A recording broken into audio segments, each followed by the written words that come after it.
আসসালামু আলাইকুম। কেমন আছেন সবাই? আশা করি ভালো আছেন। আমিও ভালো আছি। তো চলে আসলাম আপনাদের মাঝে আরেকটি ছোট্ট নতুন ব্লগ ভিডিও। তো আমার দেবর চলে যাবে বুধবার দিন সকাল 8টা, পৌনে 10টা বাজে ফ্লাইট।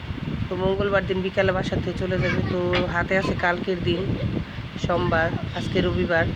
তো পিঠা বানায় নিয়ে যাব। তো গেলাম দেবরের বাসায়, আমি আমার ছোট যা মেজো দেবরের বাসায় পিঠা বানাইতে। তো আটা ছানায় নিলাম, চাইলের গুঁড়া আটা মিলাইয়া অনেক সুন্দর করে। আর রুটি বানাই নিতেছি, ঝুরি কাটা পিঠা বলে এটাকে। পিঠা কাটতেছি, নারকেল ভাইজা নিছি। তো কেটে কেটে রাখতেছি পিঠা, আর মেজো জালে পিঠা ভাজতেছে। এই দেখেন খুব সুন্দর পিঠা হচ্ছে।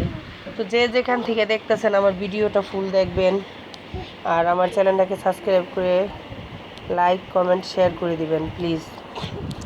তো আছেন কেমন সবাই জানি না, আজকে অনেক প্রচুর গরম পড়ছে, প্রচুর গরম।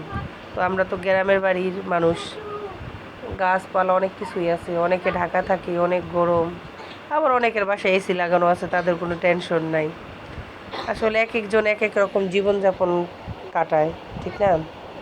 তো আবার পিঠাগুলা বানানো কেমন হয়েছে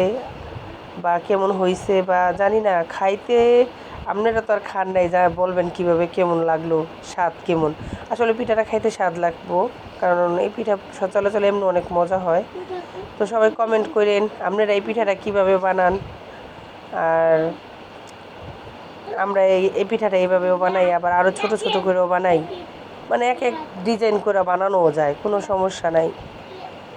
আবার এটা আমরা অনেক তেল চাইলের গুঁড়া ঠুড়া দিয়া বানাইয়া আসাইয়া ছাড়ি, অনেক সুন্দর হয়। তো ভালো থাকবেন। আসসালামু আলাইকুম সবাই।